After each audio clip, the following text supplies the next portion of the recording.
Welcome to the ByteGuard podcast, a frontline in the world of tech. I'm Zaid, a computer science and IT student exploring how technology shapes our lives, from AI and cybersecurity to the latest digital trends. So plug in, stay curious, and let's decode the future, one byte at a time. Hi guys, welcome back to another episode of ByteGuard, and today I'm joined by Jamie, a media student in year 13. So we'll be diving into the effect of technology within the media industry today, and how emerging technologies like AI are changing the game and what the future of media actually looks like. Jamie, thank you so much for joining us, and it's great to have you on the podcast. So just introduce yourself and tell us a bit about A-Level Media. Hi, I'm Jamie. Thank you for having me, Zaid. I started media in year 12. I didn't do it for GCSE, but I don't know, it just seemed very interesting to me, and I wanted to try it in A-Level, and I've been really enjoying it. So do you want me to talk a bit about the course? Yeah. So in media, we go through all sorts of media products, newspapers, movies, TV shows, radio, literally anything you could think of that's media related. And then we relate them with media theorists. Right. There's different types of theorists, such as audience, genre, and sometimes theorists can overlap. And we just relate them to each product and see what makes people want to buy them, want to watch them, and things like that. And then in the course, at the end of the course, we'll do 2 papers, and we'll also do a project.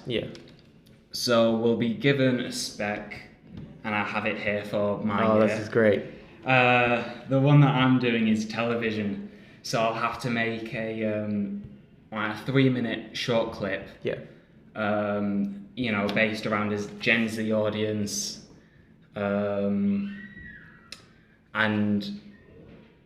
mine's going to be about someone who's running away from this big company because they've stolen some information. Suppose your project kind of ties in very well with today's podcast then, because we talk about traditional media such as television and Gen Z, so it's quite kind of a great fit, isn't it? It's lucky. Yeah. It's lucky. So, obviously we've got traditional media, which is TV, newspapers and stuff like that, I'm assuming? Yeah. So, how would you define modern media? Definitely, social media. So like your Snapchats, your TikToks? Yeah. Okay. YouTube, all sorts. Okay, so how do you think, compare the effect of traditional media and modern media, and how do you think that affects producers and consumers, and how do you think they're affected by it? Like, is there a difference from when it was traditional media to now how we've moved over to modern media? There's definitely a very big difference between each side, because obviously you can look at the current day audience between the two. Social media will have a much more younger audience, which I think is quite obvious. Meanwhile, newspapers and radio and the BBC will have a much more older to middle-aged audience. And if you look at the content on each side, social media is being created by your everyday people, by your average people. Yeah, pretty much. There's a lot of social media that exists nowadays. So, social media, do you think because younger people are on social media a lot more than older people are, do you think that's creating a way, that's paving a path for a more consumer-focused society where, everything's on what you have, a more materialistic society? Or do you think it's the same as traditional media, but it's just a modern form of media? Well, you see, the line between a consumer and a producer is becoming very blurred. And we do learn about this in media A-Level, as one of the theorists is called Clay Shirky, and the end of audience theorist, which is basically just saying that the line is becoming blurred, because obviously these people that are making social media in the modern day, they're not they're not educated producers. They've not had any sort of, experience in doing this, but then they're still making a living out of it. Meanwhile, if you look at the BBC, you've got qualified people there. Tons of money as well. It's it's being puppeted by these corporations. Yeah. They know exactly what they're going to say. You don't get their opinion on it. So would you say that modern media is a bit more down to earth than traditional media? Because there's less money in modern media, so there's less ways that people can kind of corrupt, if you want, another person's mind. Would you agree with that, or do you say it's a bit of a fetch? Well, I would say the thing is with like the BBC radio newspapers, you won't get much misinformation. All the information on there will be true. Right. They might stretch the truth a little bit, but it's quite common as well. Yeah, but no matter what, it's going to be some part true. On social media, people can post whatever they want. Yeah, there's no verification. Exactly. You're going to find stuff that is just completely not true and complete misinformation. So I don't know. It's very complicated to think about which one. Right. So on that point, do you think the algorithm? Because obviously traditional media won't use algorithms. It's literally flick a channel and you're on that channel. It's something that you've chosen to watch. So, but with algorithms on the modern media, like TikTok, for example, you scroll, you see different types of content, in the space of 30 seconds. Do you think that shapes that shaping of what audiences see? Do you think that has more of an effect with how media is portrayed in society? So what I'm trying to say is essentially how people think. Does that really affect how people think, or are they just being exposed to more world issues?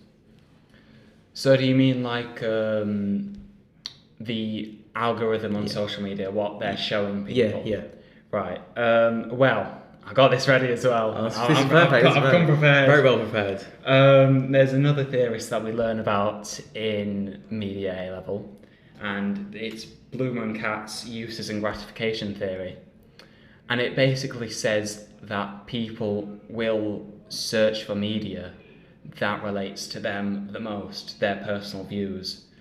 So it says they could use media for entertainment, for their identity, for companionship, things, education, things like that. So, and the algorithm on social media does a great job at this, on showing people what they want, what they interact with. Yeah. So instead of giving them something, instead of letting them choose themselves, they essentially provide the data and the algorithm chooses for them, right? Yeah, but they're shaping the algorithm they are choosing. That makes sense. Yeah. So, just to completely reiterate the fact, do you think the powerful platforms of modern media, so you've got your TikTok, YouTube, well, to be fair, even Instagram and stuff like that. Oh, definitely Instagram. 100% Instagram. Very powerful media outlets. Do you think they're more powerful now than traditional media? Not just in the younger generation, which I think is quite clear that it is quite powerful. But powerful in both the younger and the older generation at spreading both factual news and fake news. I wouldn't say... It does depend on the generation. Yeah. I would say an older generation, I wouldn't say it's more powerful. Okay. I would say like BBC and newspapers are more powerful than social media in older generations, just because, that's what they've grown up with, that's what they're going to use, that's what they're going to trust. Yes. In younger generations, I would say social media is the more powerful one. Yeah, because I suppose they're exposed to it from a young age, because I doubt any of the older generation, when they were like, 12, 13, were watching BBC News like that. Right? Like kids are today on TikTok and stuff like that. So I'm assuming it does have a bit of more of an impact, right? I would say so, yes. So, how do I phrase this question? So, the media companies, so this is including any media company, so it can be the traditional ones or the modern ones. Yeah. So, do you think they should still be held responsible for what the users see, and should should they still protect their viewers from the harmful content, even if it's harder to manage? Or is it down to like the individual fact checking and verifying what they see? Well, you see, this is in my opinion, I think it's a very complicated subject, which views can be seen on both sides very easily.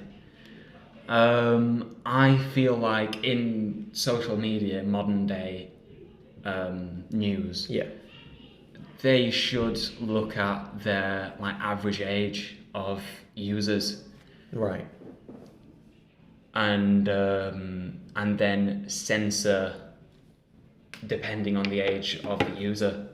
Okay. Like a lot of companies like TikTok and Instagram are doing that currently.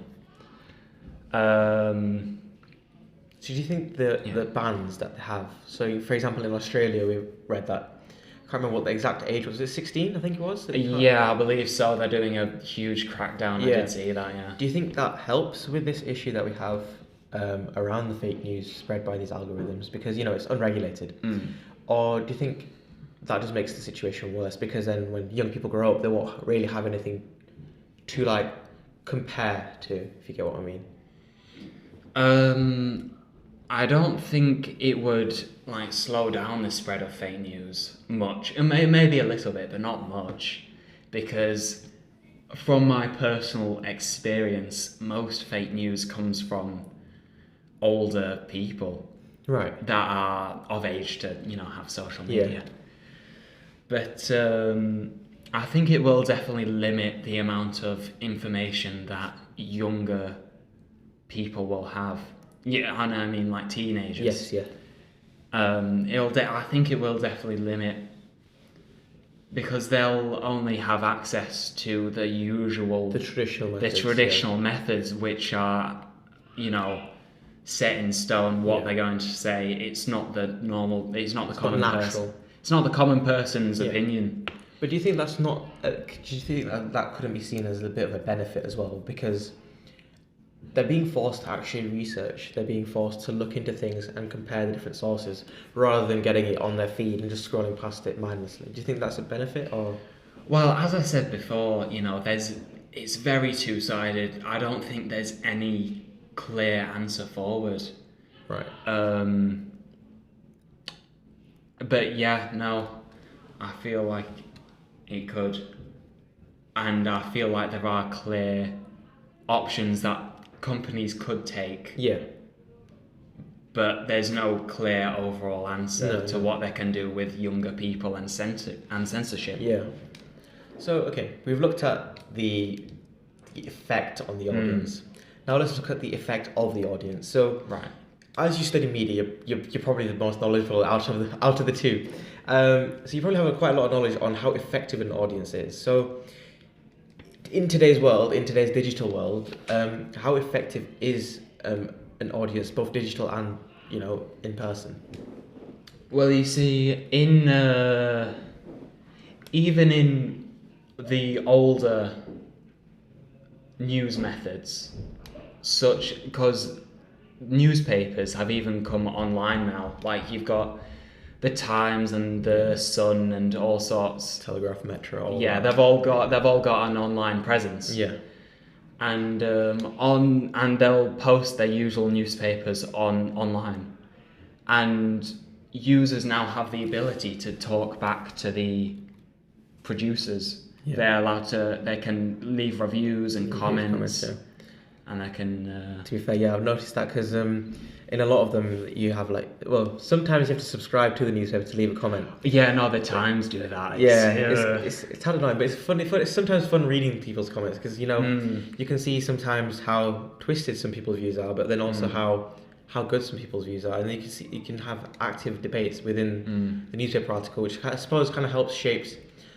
It's useful for a young person who's reading the article, gets a bit bored from reading it, but then can read the debates in the comments, which I suppose that's quite helpful, right? And it could also help the producers because they can see what their audience is thinking and then produce stuff for their audience, sort of like the algorithm does in modern day, in social media.